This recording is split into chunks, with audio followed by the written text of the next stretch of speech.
أهلا بكم يا أحبابي في قناة قصص فريدة ستوريز. قصتنا النهاردة بعنوان القناعة كنز لا يفنى. قصة خيالية جميلة من سابق الزمان. وكان يا مكان يا سعد يا إكرام، ولا يحلى الذكر إلا بعد ذكر الله والنبي عليه الصلاة والسلام.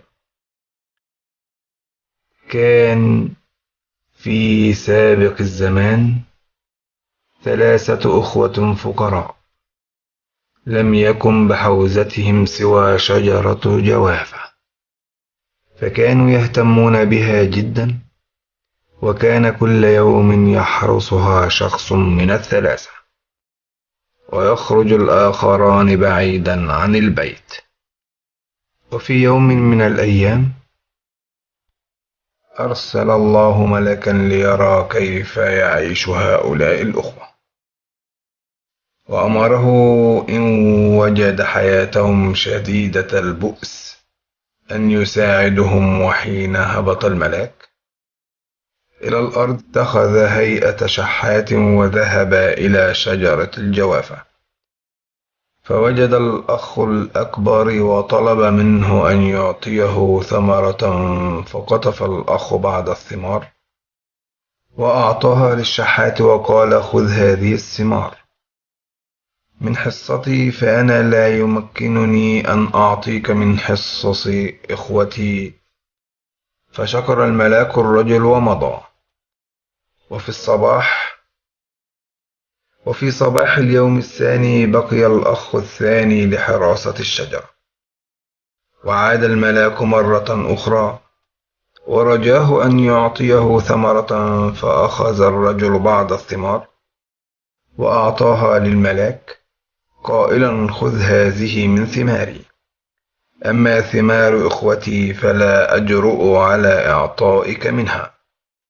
وفي اليوم الثالث بقي الأخ الثالث في البيت مع الشجرة، وجاء الملاك كما في المرتين السابقتين وطلب ثمرة واحدة، فقال هذا الأخ أيضا: إليك بعضا من ثماري، أما ثمار إخوتي فلا أجرؤ أن أعطيك منها. ظهر الملاك مرة أخرى، ولكن على هيئة راهب، وذهب إلى بيت الأخوة ال3 وقال لهم: تعالوا معي، سوف أقدم لكم قوة أفضل من الذي لديكم.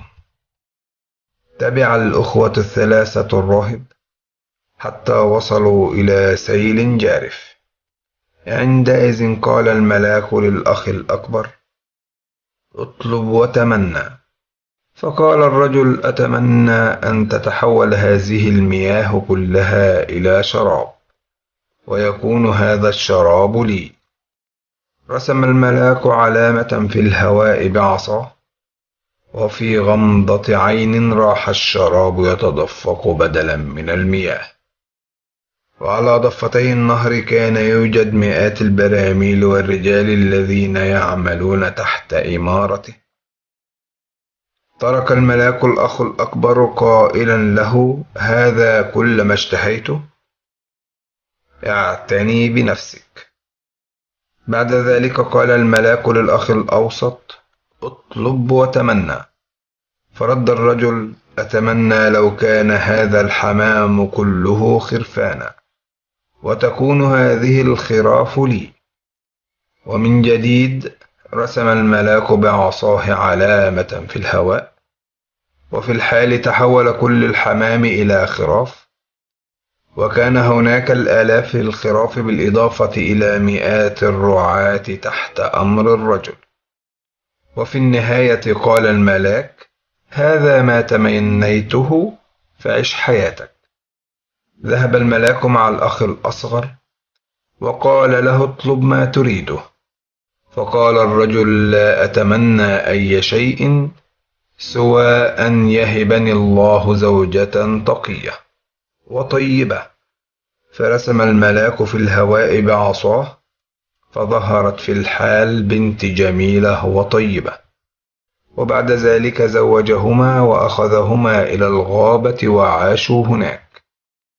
وبعد فترة من العمر أرسل الرب الملاك مرة أخرى وقال له: اهبط وانظر كيف يعيش هؤلاء الأخوة. هبط الملاك إلى الأرض كما في المرة السابقة في هيئة شحات، ومضى إلى الأخ الأول الذي يمتلك سيلا من الشراب، وطلب كأسا من الشراب، لكن الرجل رفض أن يعطيه قائلا: لو أعطيت كل من يطلب كأسا من الشراب فسوف أضيع كل ما لدي.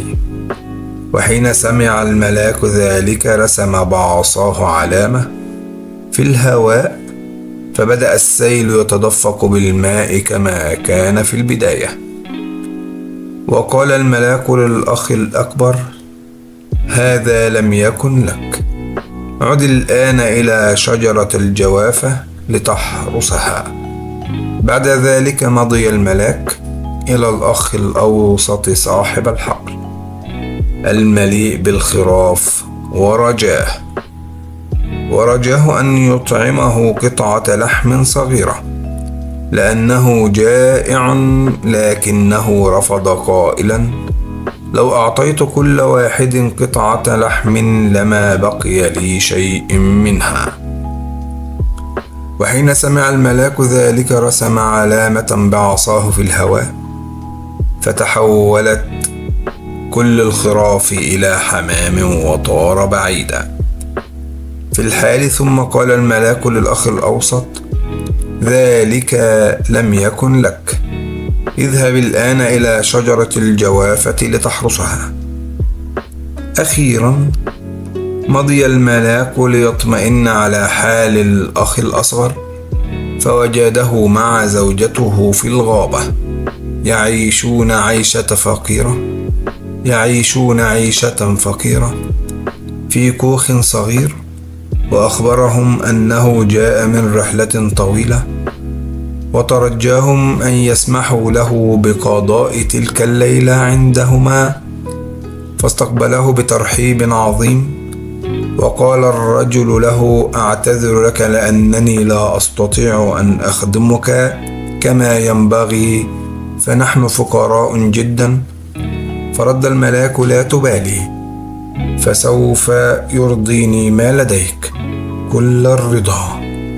عندئذ طلب الرجل من زوجته إعداد رغيف خبز ووعاء من الماء للضيف.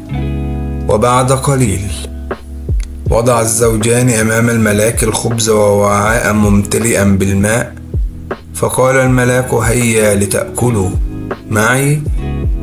فكذبوا عليه وقالوا أنهما أكلوا منذ قليل حتى لا يشعروه بالحرج.